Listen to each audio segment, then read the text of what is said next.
हिंदी दिवस के उपलक्ष्य में आयोजित संगोष्ठी की अध्यक्षता कर रहे जवाहरलाल महाविद्यालय के प्राचार्य परम आदरणीय professor doctor Virendra Kumar sir, आज के कार्यक्रम के मुख्य अतिथि आरएन कॉलेज के हिंदी विभाग के डॉक्टर श्याम किशोर प्रसाद सर, महाविद्यालय के बरसर प्रीति मैडम, महाविद्यालय के वरिष्ठ शिक्षक डॉक्टर प्रदीप कुमार सर, शिक्षक संघ के secretary doctor Shyam Kishore sir, महाविद्यालय के controller doctor Rajneesh Kumar sir, NCC के एएनओ अरुण दयाल जी, साइकोलॉजी विभाग की अध्यक्षा Anamika madam, Manjita madam, Nachiketa ji, history विभाग से संतोष कुमार जी, अंग्रेजी विभाग के स्मृति मैडम,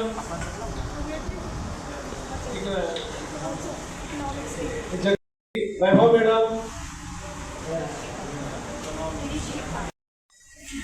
इकोनॉमिक्स विभाग की अध्यक्षा स्मृति मैडम एवं सभी विद्वजन शिक्षक एवं मेरे प्यारे बच्चों, आज की संगोष्ठी हिंदी दिवस के उपलक्ष्य में आयोजित की गई है। इसके पहले मैं आप सभी को हिंदी दिवस की ढेरों सारी बधाइयाँ देता हूँ, शुभकामनाएं देता हूँ। आज की संगोष्ठी का विषय है वर्तमान परिदृश्य में हिंदी की दशा और दिशा। इस विषय पर आज के हमारे मुख्य वक्ता श्याम किशोर सर अपनी बात रखेंगे। मैं हिंदी से जुड़े कुछ अनछुए पहलुओं को छूने का प्रयास करूंगा। हिंदी पर जो मिथक है उस मिथक को तोड़ने का प्रयास करूंगा।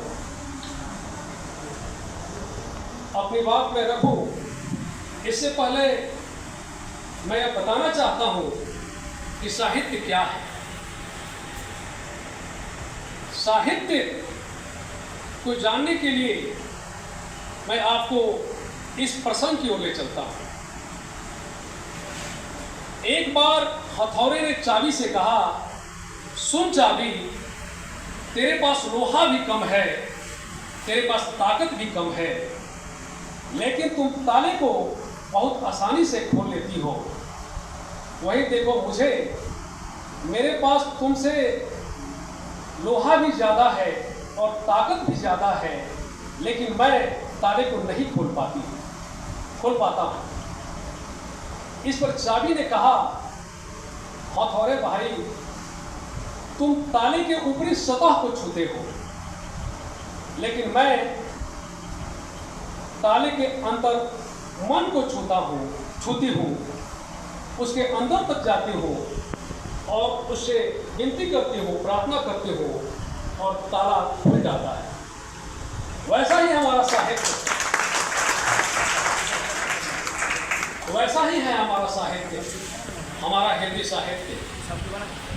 हिंदी साहित्य हमारे मन का दर्पण है, हमारे जीवन का दर्पण है, हमारे चित्त का दर्पण है।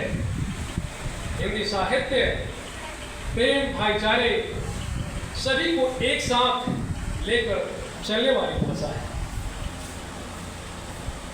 ये साहित्य प्रेम भाईचारे की भाषा है। इस पर एक कवि ने कुछ पंक्तियां लिख डाला है। कवि क्या कहता है, ध्यान से सुनिए। कवि कहता है, मैं हिंदी साहित्य का पुजारी हूँ, सबके दिलों में रहता हूँ। मैं हिंदी साहित्य का पुजारी हूँ, सबके दिलों में रहता हूँ। अपने मन के भावों को शब्दों से जो गढ़ता हूँ, अपने मन के भावों को शब्दों में जो गढ़ता हूँ, जीवन के अनुभवों को कलम से जो लिखता हूँ। मैं हिंदी साहित्य का पुजारी हूँ, सबके दिलों में रहता हूँ। कवि आगे कहता है, मैं प्रेम पढ़ता हूँ, मैं प्रेम पढ़ता हूँ, प्रेम लिखता हूँ, प्रेम बांटता हूँ, प्रेम के लिए मरता हूँ, जिससे कि पूरी दुनिया से नफरत मिट जाए। मैं हिंदी साहित्य का पुजारी हूँ, सबके दिलों में रहता हूँ।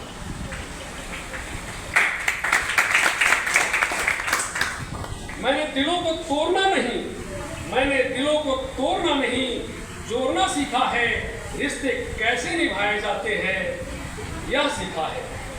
रिश्तों में अकड़पन नहीं, रिश्तों में झुकना सीखा है।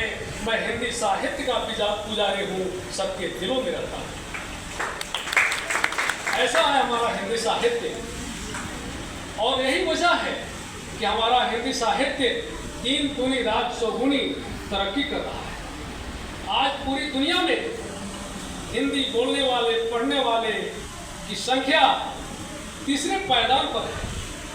पहला स्थान अंग्रेजी का आता है, जिसको बोलने वालों की संख्या लगभग 135 करोड़ है। दूसरा स्थान चीन की भाषा मैंड्रिन की आती है, जिसका स्थान मैंड्रिन भाषा को बोलने वाले लोगों की संख्या लगभग 120 करोड़ है।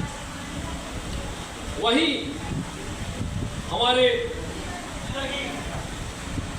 का पायदान जो है तीसरे स्थान पर आता है। हिंदी आज पूरी दुनिया में बोलने वालों की संख्या 100 करोड़ के आसपास है। हिंदी की यही खूबसूरती है। इस खूबसूरती को हमारे देश के कई इंटेलेक्चुअलों ने पहचाना। हमारे देश के राष्ट्रपिता महात्मा गांधी ने पहचाना। आज हमारे देश की राष्ट्रभाषा हिंदी नहीं है, राजभाषा है। इसका दुख हमें भी है, लेकिन देश की राष्ट्रभाषा हिंदी बने, इसका पहल सबसे ज्यादा हिंदी प्रदेश के महान विद्वानों ने किया, महान इंटेलेक्चुअल लोगों ने किया। उनकी दूरदृष्टि सोच थी कि अगर हिंदी देश की राष्ट्रभाषा बनती है तो हमारा देश और तरक्की करेगा। महात्मा गांधी, के.एम. मुंशी, सरदार वल्लभ भाई पटेल, ये कहाँ से थे? गुजरात से थे, लेकिन उन्होंने सबसे ज्यादा प्रयास किया कि हिंदी ही देश की राष्ट्रभाषा बने। इसके साथ साथ सुभाष चंद्र बोस, श्यामा प्रसाद मुखर्जी, ये कहाँ के थे? ये बंगाल के थे। बंगाल में होते हुए भी उन्होंने हिंदी राष्ट्रभाषा बने, इसकी पुरजोर वकालत की। बांग्ला भाषा के महान विद्वान, महान कवि रविन्द्रनाथ टैगोर, जिनको गीतांजलि पर 1913 में नोबेल पुरस्कार मिला, उन्होंने हिंदी के बारे में कहा था कि भारत की अन्य भाषाएं नदियां हैं, लेकिन हिंदी महासागर है। इस कथन में कितना बड़ा रहस्य छिपा है। नदियां उसे सिंधु कहते हैं, जो सभी को एक साथ लेकर चले उसे हिंदी कहते हैं। आज हिंदी अपनी विविध विशेषताओं के कारण दिन दूनी रात चौगुनी तरक्की कर रही है, और आगे भी मैं आशा करता हूं कि करेगी। लेकिन अफसोस है कि आज हमारे पीछे संकीर्ण राजनीति सबसे ज्यादा आड़े हाथे है। मुझे बड़ा आश्चर्य होता है जब दक्षिण भारत का एक नेता कहता है कि हिंदी पढ़ने और लिखने वाले लोग पानी पूरी बेचते हैं, ठेला चलाते हैं, हिंदी का कोई अस्तित्व नहीं है। ऐसी अशोभनीय बात पर मुझे बड़ा दुख होता है। आज हिंदी दिवस मनाने का यह कतई मकसद नहीं है कि हिंदी हमारी श्रेष्ठ है और अन्य भाषाएं तुच्छ हैं। हमारे भारत में जितने भी भाषाएं हैं, सबका सम्मान है, सबका आदर है। यही तो हमारी संस्कृति है, और ऐसा होना भी चाहिए। मुझे इस पर एक प्रसंग याद आता है, स्वामी विवेकानंद जी का। एक बार समय है 1899, स्वामी जी अमेरिका के लॉस एंजलिस में थे। एक अमेरिकन ने पूछा कि Swami ji, how are you Swami ji? Swami ji ने उत्तर दिया, मैं अच्छा हूँ, बहुत अच्छा हूँ। उस अमेरिकन को लगा कि स्वामी जी को अंग्रेजी नहीं आती है, इसलिए वे हिंदी में जवाब दे रहे हैं। उस अमेरिकन को टूटी फूटी हिंदी आती थी। अगला सवाल उसने हिंदी में दाग दिया। उसने पूछा कि स्वामी जी, आपको यहाँ आकर कैसा लग रहा है? इस पर स्वामी जी ने अपना उत्तर अंग्रेजी में दिया। स्वामी जी ने कहा, I am feeling good, your country is beautiful.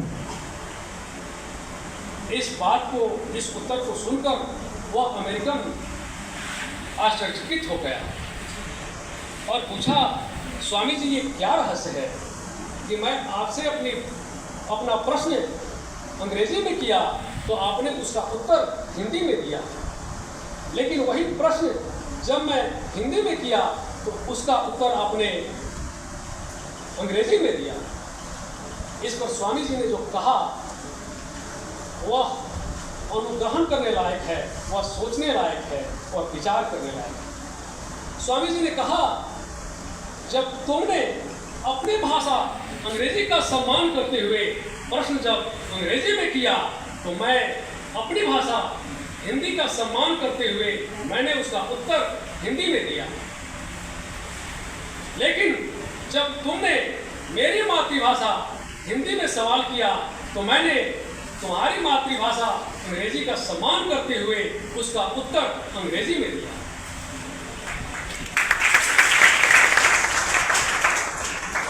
आज इस घटना को बीते लगभग 126 साल हो गए, लेकिन हम आज तक इस बात को समझ नहीं पाए कि एक सच्चा हिंदुस्तानी होने के लिए हिंदी आए या ना आए, लेकिन सच्चा हिंदुस्तानियत आनी चाहिए, वसुधैव कुटुंबकम का आदर्श आनी चाहिए, इंसानियत और मानवता आनी चाहिए।